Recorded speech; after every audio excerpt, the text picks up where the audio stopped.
Hola a todas y todos quienes están tomando este curso. Bueno, ya a lo mejor algunos me conocen. Yo soy Matilde Pérez de Fundar Centro de Análisis e Investigación. Y bueno, el día de hoy yo les voy a hablar sobre la importancia del derecho de acceso a la información en un contexto de desastre o de emergencia.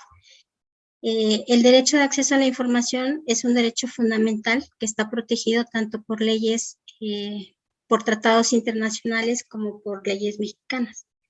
En el caso de las leyes mexicanas, se encuentra regulado en el artículo 6 constitucional de la Constitución Política de los Estados Unidos Mexicanos, en el que se establecen los procedimientos, los órganos garantes especializados encargados de garantizar el derecho de acceso a la información, así como los criterios mínimos para el ejercicio de este derecho. También se encuentra regulado en la Ley General ahora de Transparencia y Acceso a la Información, que tiene su origen en el 2002. México aprobó su primera Ley Federal de Transparencia y Acceso a la Información, siendo una de las primeras en la región. Su aplicación, sin embargo, se circunscribía al ámbito federal, por lo que en los 32 estados del país comenzaron a aprobarse leyes que garantizaban el derecho de acceso a la información de forma desigual. Algunas eran progresistas, mientras que otras, las y los ciudadanos enfrentábamos muchos retos y negativas para acceder a información. Finalmente, en 2014 se aprobó una reforma constitucional, en 2015 una ley general de transparencia. La reforma y la ley incluyeron varias innovaciones en el acceso a la información. Por ejemplo, dotaron de autonomía al Instituto de Transparencia y Acceso a la Información y se estableció que sus decisiones serían finales, es decir, que no podrían ser apeladas por entes públicos, que todos los sujetos obligados estaban obligados a tener como resoluciones finales. Se amplió el universo de agencias sujetas a la ley para incluir a partidos políticos, sindicatos, etcétera, y a todos aquellos que manejen recursos públicos. Se creó un sistema nacional de transparencia y una plataforma digital única, donde se puede pedir información pública a todos los entes federales, estatales, entre otros, de todos los temas que necesitemos información. En ese sentido, la Ley General de Transparencia y Acceso a la Información recogió todos los estándares internacionales más avanzados de su época y se considera una de las mejores del mundo. Es decir, en México tenemos la segunda ley mejor de transparencia del mundo. Sin embargo, su implementación ha enfrentado desafíos. Es el órgano autónomo. No solo depende, el acceso a la información no solo depende de este marco legal, sino también depende del marco institucional. En ese sentido, los desafíos están en que el órgano autónomo de acceso a la información no siempre ha jugado un rol progresista. Por ejemplo, en caso de violaciones a derechos humanos o corrupción, ha elegido no abrir la información. Lo que afecta es el acceso por parte de la ciudadanía. En el marco internacional está consagrado en el artículo 19 de la Declaración Universal el derecho de acceso a la información. Así, el derecho a informar supone, por un lado, el derecho a difundir información y opinar, tomando en cuenta el punto de vista del emisor.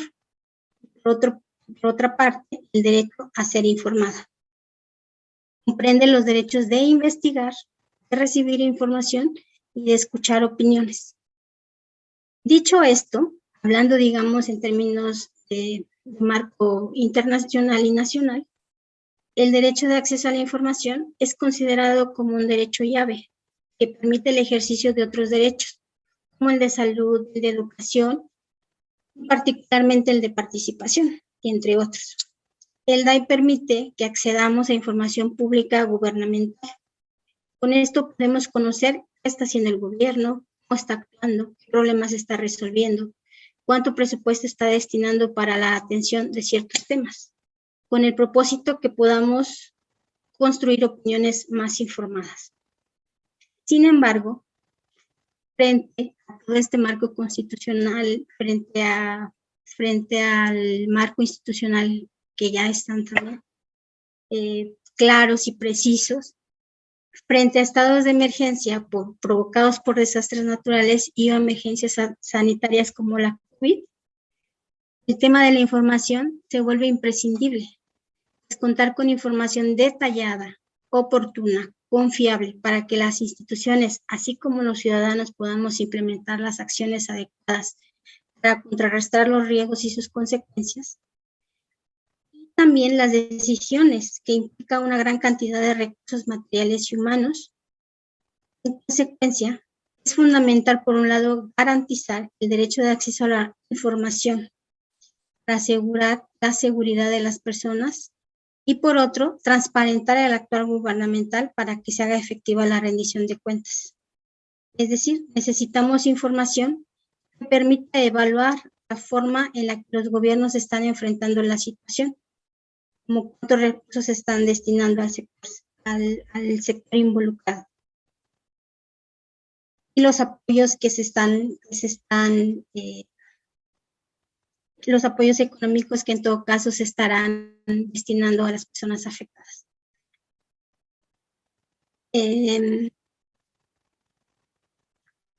estos contextos de emergencia sanitaria que identificamos, muchas organizaciones sociales a nivel nacional y regional identificaron que no existían políticas y principios de transparencia, de acceso a la información durante estos tiempos, y cada país empezó a tomar las medidas que consideraba desde su perspectiva necesarias para afrontar y para garantizar el derecho de acceso a la información.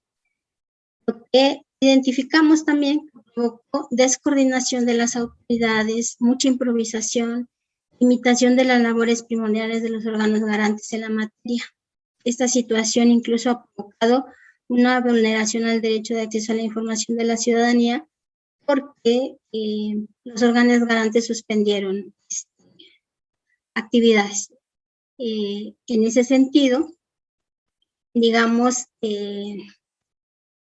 la información sobre las medidas tendientes a asegurar que las personas más afectadas directamente por un desastre puedan tener acceso sin discriminación a la prestación de asistencia, en especial poblaciones históricamente en condiciones de vulnerabilidad, es difícil acceder.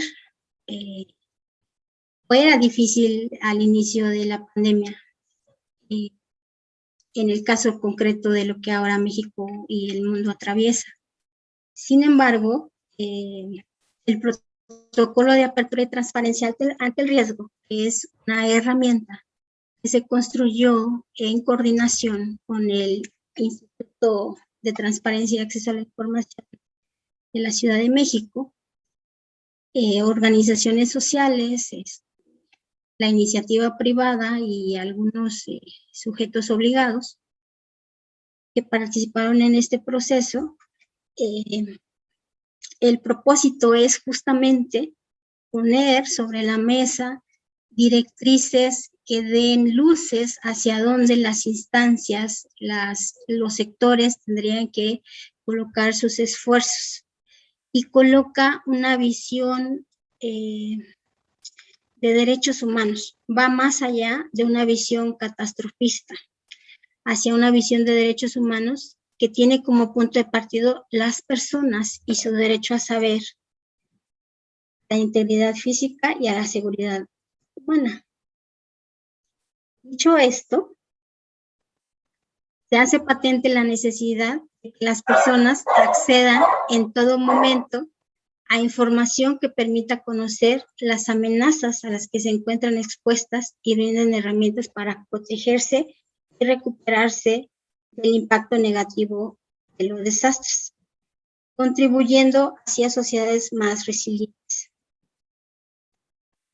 El protocolo propone como una acción primordial contar con el máximo disponible de información veraz y oportuna de manera proactiva, sobre todo lo relacionada con la emergencia. La transparencia proactiva focalizada y socialmente útil es una forma de transmisión de información expedita y eficaz que debe privilegiar en situación de emergencia. Es importante que se difunda esta información en formatos abiertos que permita su reutilización. Además, el uso de herramientas como portales con datos en tiempo real sobre infecciones, en el caso de la emergencia sanitaria que enfrentamos, sobre infecciones, muertes, y las medidas que se están haciendo para hacer frente a la crisis. Todo esto, el protocolo de apertura, de alguna manera coloca también en el centro la importancia del involucramiento o la importancia de colocar medidas no solo de reacción frente a la emergencia, sino también de prevención y recuperación. Es decir, la importancia del protocolo de apertura radica en que plantea acciones preventivas, acciones de respuesta ante la emergencia y acciones para la recuperación. Y esta mirada desde una visión de derechos humanos coloca al centro de alguna forma a las personas y sus necesidades de información para garantizar su seguridad y su vida. En ese sentido también la necesidad de articular estos esfuerzos, la necesidad de que los actores, no solo los actores involucrados en la emergencia, por ejemplo, en este caso no le corresponde o no solo trastoca el trabajo del sector salud, sino también se involucran otras instancias, que son las encargadas de la reacción o de la implementación de las medidas para hacer frente a la situación. En ese sentido, el protocolo de apertura es una herramienta durante esta época de la emergencia sanitaria surgieron varias iniciativas de sociedad civil, existen principios que se generaron, la Comisión Interamericana también propuso ciertos criterios, existen, digamos, varios instrumentos que dan esta luz de hacia dónde se puede ir para garantizar el derecho de acceso a la información, y el protocolo es un ejercicio ciudadano en coordinación con las instancias, en este caso con el órgano garante, que generan ciertas pautas y directrices para poder garantizar el acceso a la información en situaciones de emergencia.